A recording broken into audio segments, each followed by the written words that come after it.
সারা ভারত রাজ্য সরকারি কর্মচারী ফেডারেশন আজকেরই প্রথম আন্দোলন না। আজকে আমরা সারা ভারতবর্ষ ব্যাপী সারা ভারত রাজ্য সরকারি কর্মচারী ফেডারেশনের আহ্বানে এটা 23তম ধর্মঘট। শেষ ধর্মঘট হয়েছিল 2024 ইংরেজি 16 ফেব্রুয়ারি। ভারতবর্ষের পরিস্থিতি কোন পর্যায়ে যাবে আমরা তা আগ থেকে আশ করতে পেরেছিলাম, এবং তার জন্য শুধু আজকে থেকে নয়, বিগত নরসিংহ রাও সরকারের আমল থেকে, ভারতবর্ষের যখন অর্থমন্ত্রী ছিলেন প্রাক্তন প্রধানমন্ত্রী নরসিংহ রাও, এই মনমোহন সিং, সেই অর্থমন্ত্রীর পিরিয়ড থেকে যখন অর্থনৈতিক সংস্কার যখন শুরু হলো, তখন থেকেই আমরা সর্বভারতব্যাপী জনসাধারণের কাছে গিয়ে যে ভবিষ্যতের পরিস্থিতিটা কী দাঁড়াতে পারে তা আমরা তুলে ধরার চেষ্টা করেছি। আজকের যে আন্দোলন, অনেকেই বলছে বিজেপি সরকারের বিরুদ্ধে আন্দোলন, আসলে শ্রমিক শ্রেণীর বিরুদ্ধে, শ্রমিক কর্মচারী মেহনতি মানুষ শিক্ষক সমাজের বিরুদ্ধে যে সরকারি কাজ করবে আন্দোলন আমরা তাদের বিরুদ্ধে করছি। এবং আমরা দেখেছি যে দীর্ঘদিন পর যে আজকের এই আন্দোলন, বিশেষ করে আমি কর্মচারী সমাজের কথা যদি বলি, যে আজকে কাউকে গিয়ে বলতে হয়নি আপনার অফিস থেকে বেরিয়ে যান, স্বতঃস্ফূর্ত বন। আমি ধন্যবাদ জানাই সমস্ত স্তরের রাজ্য সরকারি কর্মচারী, কেন্দ্রীয় সরকারের কর্মচারী, শিক্ষক সমাজকে, যে কেন্দ্রীয় সরকারের এবং রাজ্য সরকারের শ্রমিক কর্মচারী বিরোধী যে নীতি, তার বিরুদ্ধে যেভাবে নৈতিকভাবে একটা সমর্থন জানিয়েছেন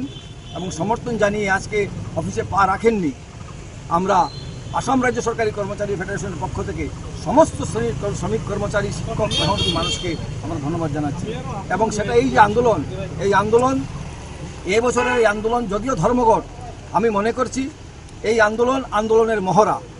আগামী দিনে আরও বৃহৎ আকারের আন্দোলন কি আসবে তা কেন্দ্র এবং রাজ্য সরকার কল্পনা করতে পারবেন না। আপনার একটা প্রশ্ন ছিল যে নিউ পেনশন স্কিম আর ওল্ড পেনশন স্কিমের মধ্যে, আপনারা জানেন যে এই যে আজকের যে মূল দাবি আমাদের সারা ভারত রাজ্য সরকারি কর্মচারী ফেডারেশনের মূল দাবিটা হচ্ছে যে ওল্ড পেনশন স্কিম ঘুরিয়ে আনা,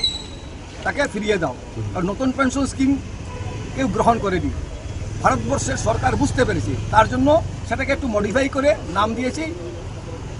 ইউপিএস। আমরা মনে করি এনপিএস থেকে ইউপিএসটা আরও সাংঘাতিক ভয়ঙ্কর। এবং 30 থেকে 35 বছর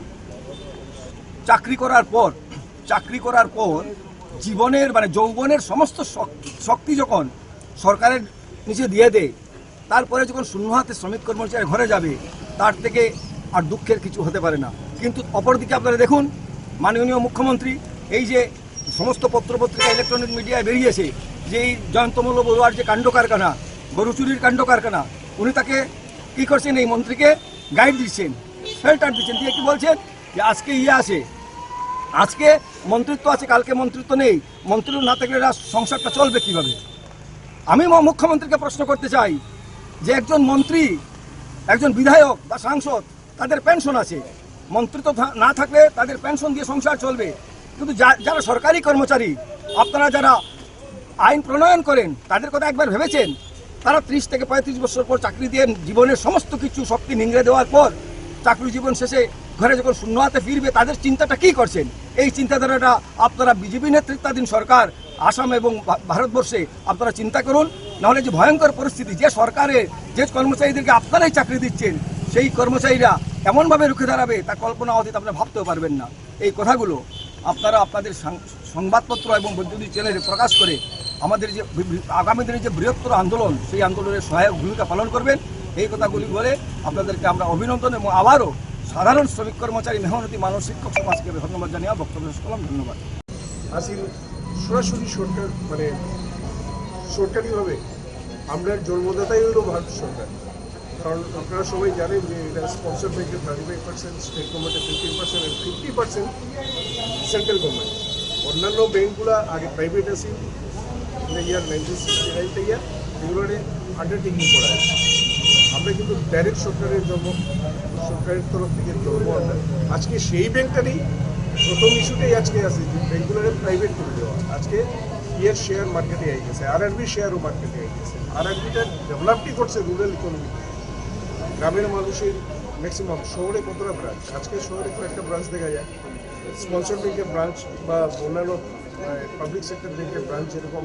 শহরে আছে, সেই তুলনায় অনেক বেশি কাভারেজ আমরা রুরাল ইন্ডিয়াতে আছে। তো এই ব্যাংকে যখন প্রাইভেটাইজ করে দিল এরপরে কী হইব আবার ওই প্রাইভেট কারা কিনবো এটা আম্বানি আদানি এটার মতো মানুষের শেয়ার নিয়ে তারা এটা তারা চালাইব আমরা এটাকে অপোজ করতে পারি ট্রান্সফার পলিসি ওই ভ্যাকেন্সি 30,000-এর উপরে ভ্যাকেন্সি RRD-তে আছে এই 30,000 মানুষের কাজ এক্সিস্টিং স্টাফ দিয়ে চালানো হয় আমরা এখন রিটায়ার করে গেছি এখন ব্রাঞ্চে যে ব্যাংকে আমি কাজ করছি সেই ব্যাংকেই আমাদের কাজ করবো বিকেলবেলা এই ব্যাংকে গিয়ে কথা বলা যায় না কারণ আমরা ছেলে মেয়েরা বসেই তারা গিয়া দেখি তারা রিপোর্টিং প্রত্যেকটা মানুষের ইন্ডিভিজুয়াল রিপোর্টিং হয় এটা আমি কি কাজ করছি সারাদিন আর সারাদিন যদি রিপোর্টিংয়ে করতে লাগে কাজ কী করবো সুতরাং এই 30,000 ভ্যাকেন্সি 30,000 এমপ্লয়মেন্ট হইতে আসি এটা নাই ক্যাপাই প্রমোশন পলিসি দেখা যায় যে ডিউ যদি 10টা বা 15টা থাকে প্রমোশন নেই 5টা 6টা বাকি 10-15টা প্রত্যেক বছরই ডেপ্রাইভ তারা ডিউ কিন্তু তার কোনো অপরাধ নেই কিছু নেই তারা প্রমোশন পায় না ট্রান্সফার পলিসিও সেই তো এইসব নিয়েই কিন্তু আমরা আজকে অল ইন্ডিয়া স্ট্রাইকের সঙ্গেই আমাদের এই ব্যাংক তার নিজস্ব ইস্যু নিয়ে লড়াই করতেছে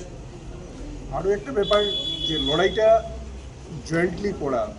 আমরা পূর্ববর্তী বক্তব্য হচ্ছে সংগঠন ইয়াস সংগঠন যদি না থাকতো আমরা 31 বছর পরে একটা কেস পেতাম না যেটা কম্পিউটার ইন্টারমেন্ট 1993 থেকে আমরা লড়াই করিয়া আদায় করছি আরও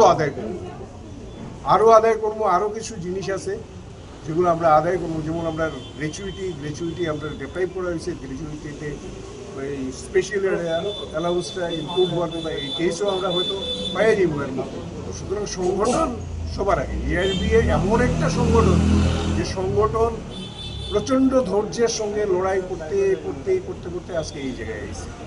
আরও আমরা অপোজ করি যে আজকে যারা চাকরি করে তারা কি NPS-এ লিয়ে গেছে আজকে আমরা যারা রিটায়ার করছি 50,000 60,000 কেউ পেনশন পেয়ে কেউ বুকে হাত দিয়ে আজকের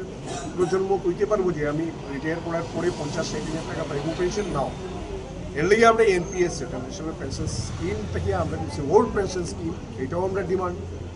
কিছু জায়গায় এটা আবার যেমন রাজস্থান এটা NPS থেকে এটা ওল্ড পেনশন স্কিমে আইসে আজকে যারা মানে মনে করেন যে আমি লুক্রেটিভ স্যালারি পাই আর এই স্যালারি কিচ্ছু না যদি রিটায়ার করবো কিচ্ছু না ওটা কারণ তখন 50,000 টাকা যদি NPS থেকে পাই তখন হয়তো 50,000 টাকা 10 দিনে আমি খরচ করে নিব খালি মানে আমার ফ্যামিলি মেনটেন্যান্সের লাগে 50,000 10 দিনে খরচ করে নিব ভাই ওই জায়গাটা চিন্তা করতে হইব এর লাগে আমার একটা রিকোয়েস্ট রইল আগের পূর্ববর্তী বক্তব্য হয়েছে যে আমরা আজকে একজুট হয়েছি তার আরও মানুষ এখানে আমার উচিত আছিল আজকে তো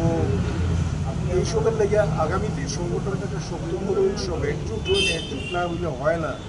আমার ব্যক্তিগত একটা ইস্যু নিয়ে ম্যানেজমেন্টের কাছে গিয়ে স্যার আমাদের একটু ট্রান্সফার করিয়া দিন এই সেই হ্যান ত্যান করিয়া আমি ট্রান্সফারটা লই নিতে পারি কিন্তু আলটিমেটলি এটা কিন্তু আজকে যে ম্যানেজমেন্ট আছে আগামীকাল সে নাও থাকতে পারে আপনারা এমন একটা রিমোট প্লেসে দিয়ে আসবো আপনি তো কাল দিয়ে কোন কিনারা পেয়েছেন তো সংগঠন যা করে ওইটাই আপনারা চিন্তা করবেন সংগঠনের কাছে প্লেস করুন সংগঠনের লড়াই করুন দেখবেন আলটিমেটলি লাভ হইব আজকে আমি প্রচণ্ড অসুস্থ দুদিন চোখ বেশি